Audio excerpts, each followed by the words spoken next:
Que signifie l'échec pour toi? Parce que ça peut être différent pour plusieurs personnes. En tout cas, moi, personnellement, pour moi, l'échec, pour moi, dans ma vision des choses, ça serait d'être comme les autres. Et je pense que tu peux être d'accord avec ça, parce que la plupart des gens, en fait, ils veulent être différents. Ils veulent être différents des autres.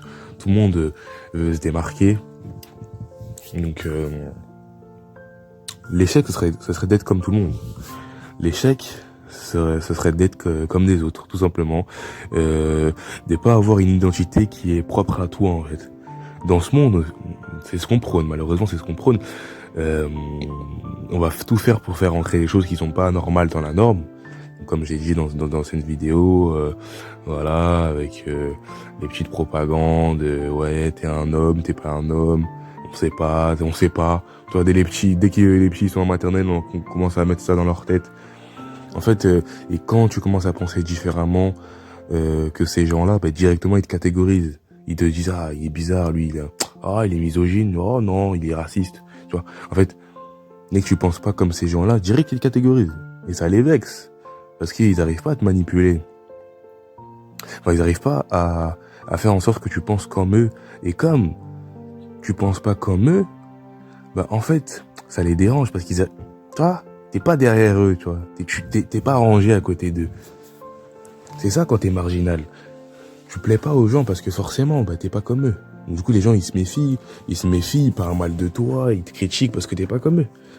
C'est toujours pareil, ça revient toujours à la même chose.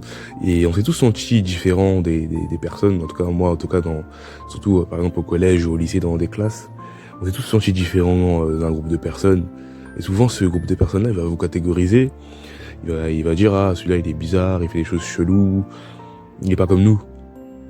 Ils vont pas vous le dire directement, bien évidemment. Mais tu vois, tu sens le jugement dans le regard des gens. Et peu importe, on s'en fout de toute façon. Donc, avec le temps, donc par exemple avec des choses comme par exemple la rétention séminale ou le sport, c'est des choses qui vont te permettre de prendre confiance en toi et de passer au-dessus ce genre de critiques à la con. Parce que c'est quand même un des gros buts de la vie. Hein. Faire abstraction du regard des gens. Qu'est-ce qu'on en a à foutre du regard des gens, sérieusement? Qu'est-ce qu'on s'en branle? Alors peut-être moi je vais le dire, vous allez dire toi t'es bien gentil, toi tu t'en fous, mais moi ça me fait chier. Donc il faut faire une introspection sur soi, il faut travailler sur soi. Comme j'ai dit, ça passe par le sport, ça passe aussi par la communication orale. Par exemple, rien que le fait que de tourner des vidéos ou même de parler tout seul, ça te permet d'avoir une meilleure aisance à l'oral. Par exemple, moi, j'ai fait beaucoup de petits boulots où j'étais commercial, j'appelais les gens. Tous les jours, t'appelles au moins 200 personnes au téléphone. Je te garantis qu'à la fin, au bout de 2 semaines, tu parles comme un ministre. Hein. Parce que forcément, t'as l'habitude de parler. Donc, par exemple, là, je fais des vidéos, donc ça m'aide aussi à parler à l'oral. Vous allez écouter, mais si vous écoutez ma première vidéo, vous allez voir, vous allez rigoler. Hein. Donc, non seulement faire des vidéos, ça t'aide par exemple pour ta communication orale, parler au téléphone, parler donc avec des gens aussi, même parler tout seul. Je vous jure, parler tout seul, ça vous aide. Et c'est ce que je fais souvent. Je parle plus tout seul qu'avec les gens. Et je peux vous garantir que ça aide beaucoup pour la communication orale. Donc, c'est des petites choses qui vont faire que, au final, tu vas prendre beaucoup plus confiance en toi. Donc, ça passe aussi pour une activité sportive, être fier de son corps. Et aussi, bon, bien évidemment, la rétention séminale qui est très important. C'est la base de ma chaîne. Les gens qui sont les anciens, ils savent. D'ailleurs, big up à tous ceux qui m'ont encouragé pour ma dernière vidéo. Ça fait plaisir les gars, on continue. Donc du coup, faut quand même qu'on revienne au sujet initial. Donc l'échec, ça serait d'être comme les autres, parce que justement, en fait, si tu fais la même chose qu'eux, au final, t'auras pas d'identité qui est propre à toi. On s'est tous sentis bizarres par rapport aux gens, mais en fait, être bizarre, c'est une bonne chose. Par exemple, moi, je vais vous donner beaucoup d'exemples. Hein. Il y a beaucoup d'exemples à ce niveau-là, parce que t'as vu, moi, de septembre à décembre à peu près, et je venais tous les jours en cours avec ma petite boîte de concombres. À tous les midis, je mangeais des concombres. Vas-y, je faisais du sport et du coup je voulais manger, je cherchais un peu, tu vois, des aliments à consommer, pas trop gras, donc voilà. Et les gens ils jugeaient, ils disaient mais comment ça se fait que tous les jours lui il mange des concombres? Soit c'était des lentilles ou tu vois. Je venais avec ma gourde de gingembre tous les jours, les gens ils disaient mais qu'est-ce qu'il fout avec ça? Et ils comprenaient pas. Donc quand ils comprennent pas et qu'ils voient que t'es pas comme eux, ils voient que t'es différent, mais vraiment, vraiment différent, parce que là, pour le coup, c'était vraiment différent, bah, comme c'est pour eux, ça rentre pas dans leur case, ça rentre pas dans la norme, bah, ils te voient en bizarre, en fait, ils te voient en, wesh, qu'est-ce qu'il fait, lui? Tu vois? Donc forcément, c'est humain. Donc du coup, c'est ça, en fait. Et quand t'arrives à faire abstraction de ce genre de choses, par exemple, venir dans un campus de 1000 personnes avec des concombres tous les jours, et de t'en avoir rien à foutre du regard des gens, mon gars, t'as tout réussi. T'as tout réussi, gros. Et c'est ça ce que j'ai fait. C'est ce que j'ai fait. Et j'en avais totalement rien à foutre parce que c'est moi. C'est pas eux qui mangent les aliments, c'est moi. Donc peu importe ce qu'ils pensent. Moi, c'est moi. Je sais pourquoi je le fais, en fait. Donc en fait, c'est pareil dans la vie de tous les jours. C'est pareil. En fait, l'échec, ce serait de se conformer aux gens, tout en ayant envie de faire autre chose de ce qu'ils font. D'avoir peur de choquer, d'avoir peur d'être dans la différence de ces gens-là. Et ça, c'est faut faire un énorme travail sur soi. Avec ce que j'ai dit, ce que je viens de dire juste avant. Et c'est encore, par exemple, parler tout seul, etc. C'est même faire du sport, ça, c'est juste des exemples. Après, tu peux trouver aussi d'autres choses qui peuvent être intéressantes. Donc encore, ça, c'est quelques thématiques qui peuvent t'aider à prendre confiance en toi.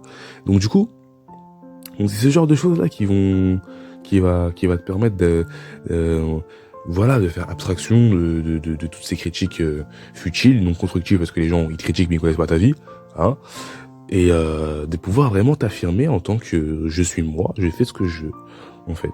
Après, je te dis pas de faire des trucs complètement qui risquent de te mettre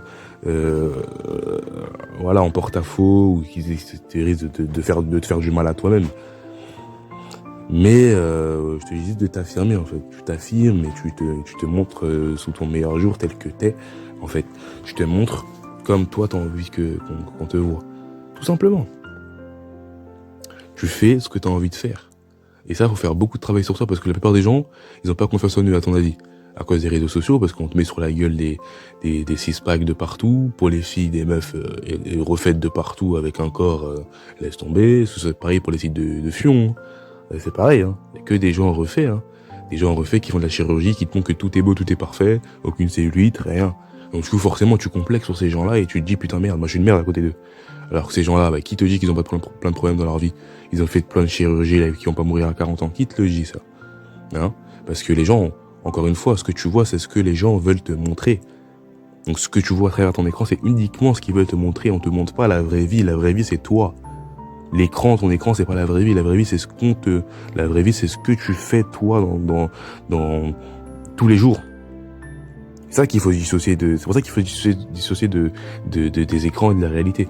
Donc, t'as vu, quand tu commences à comprendre ça, tu commences à comprendre qu'on te manipule, qu'on te conditionne à complexer avec tous ces réseaux sociaux, toutes ces images de la femme parfaite, de l'homme parfait, toutes ces conditions, avoir une montre avant 30 ans, avoir une Range Rover, être riche avant 40 ans, ce conditionnement, avoir le permis à 20 ans, tout ce conditionnement, en fait, ça t'a mis dans la tête que merde, en fait, je suis une merde par rapport aux autres, alors que chacun avance à son rythme. Quand tu commences à en avoir rien à foutre des standards, des normes, mais tu peux que être content, en fait. Parce que tu sais où tu vas, gros. Tu sais où tu vas et tu sais que t'avances à ton rythme, et tu sais aussi avoir cette vision, en fait, cette vision long terme. Te dire, ok, on m'a dit ça, c'est bien beau, mais moi, je sais pas où je vais. Alors que quand tu commences à faire abstraction de tout ce que les gens te disent, que t'avances à ton rythme, tu dis, mais là, en fait, ma vision, elle est plus lisse. Je sais où je vais. On m'impose certes des standards, mais ces standards-là, c'est les gens qui les imposent. Moi, je suis pas comme tout le monde, donc je vais pas tenir compte de ces standards-là, poteau. Donc voilà, tout simplement. Donc l'échec, ce serait de faire comme tous ces gens-là, de courir après ces standards, et pour au final se perdre soi-même. L'échec, ce serait de finir comme tout le monde, tout simplement. L'échec, ce serait d'être comme les autres, de finir par ne plus avoir l'identité à toi qui était propre à toi, qui te différenciait des autres, que t'as envie de montrer aux autres, que peu importe si ça leur plaît ou non, parce que c'est toi, tout simplement. C'est là où je voulais en venir. Donc je pense qu'on va s'arrêter là pour aujourd'hui, les gars, et on s'attrape bientôt pour une nouvelle vidéo.